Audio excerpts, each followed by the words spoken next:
Après avoir évoqué la région et ses TER, Hélène, on va redescendre d'un étage pour parler du département. Elle est la seule femme présidente d'un département de notre région. Depuis deux ans, c'est elle qui tient les rênes de la Touraine dans un contexte économique contraint. Nadège Arnaud est notre invitée ce soir. Madame Arnaud, bonsoir. Bonsoir, Hélène. Vous êtes donc la présidente du conseil départemental d'Indre-et-Loire. Alors, vous avez réussi à boucler un budget à l'équilibre pour 2025, c'est-à-dire avec autant de dépenses que de recettes. Mais pour 2026, vous dites impossible ? Impossible, parce que pour 2023-2024, nous avons utilisé une réserve qui avait été mise en place quand les droits de mutation étaient très élevés. Nous avions 39 millions, on a utilisé 20 millions en 2023, on a utilisé les 19 autres en 2024. En 2025, on a réussi à boucler parce que nous avions encore des excédents au 31 décembre 2024. C'est-à-dire un peu de réserve ? C'est ça, ce sont les excédents de l'année, dépenses, recettes réalisées. Ouais. Et donc nous avions un reliquat de 22 millions qui nous ont aidés à construire le budget 2025. Mais là, il n'y a plus de bas de laine. Voilà, il n'y a plus rien. Il manque combien aujourd'hui pour boucler le budget du conseil départemental ? Plus de 30 millions d'euros. Alors comment on fait, j'allais dire en bon père de famille, quand on a 30 millions en moins, est-ce qu'on renonce à certains projets ? Est-ce que c'est possible parfois ou pas du tout ? C'est difficilement réalisable que d'abandonner des projets qui sont engagés depuis de nombreuses années. Ce que nous faisons, c'est que nous essayons d'étaler, de reculer, mais pour l'instant, nous n'avons pas abandonné de vrais projets.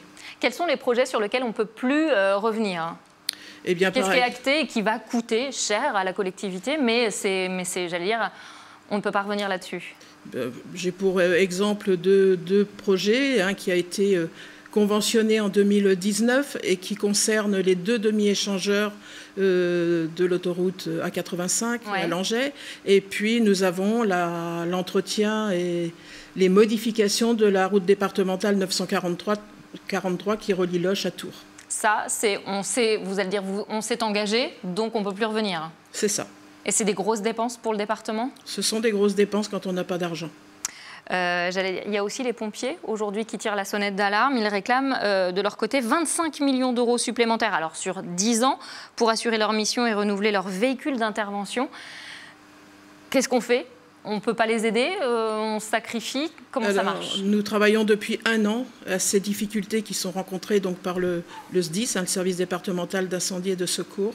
Nous travaillons avec toutes les collectivités qui financent le SDIS, c'est-à-dire les communes ou intercommunalités et le département.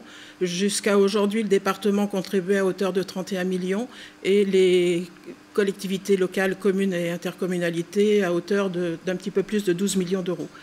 Demain, effectivement, il faudra que les élus communes et intercommunaux trouvent plus 16 millions à échéance d'une dizaine d'années. Et pour le département, c'est 9 millions. Donc, tout le monde met la main à la poche, j'allais dire. Tout le monde doit faire un effort. Tout le monde sera obligé de mettre la main à la poche. Après, il faut que nous déterminions, je dirais, la cadence pour rattraper ce niveau.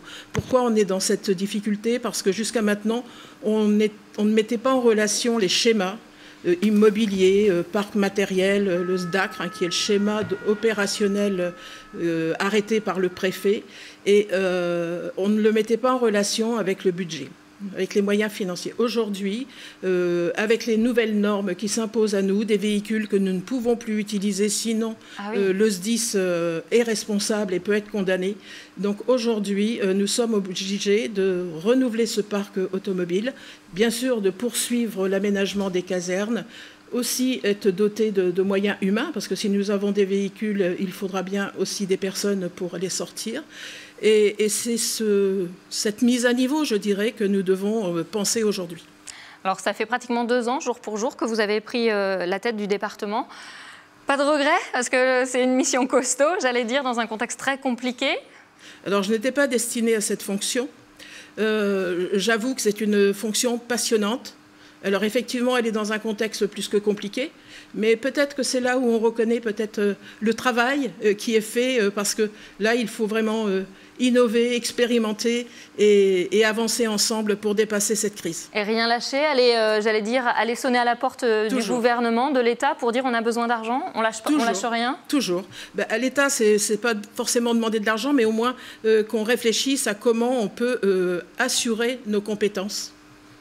Écoutez, merci et bon courage pour les années qui vous restent. Merci Nadège Arnaud, présidente du conseil départemental, d'avoir été sur notre plateau ce soir.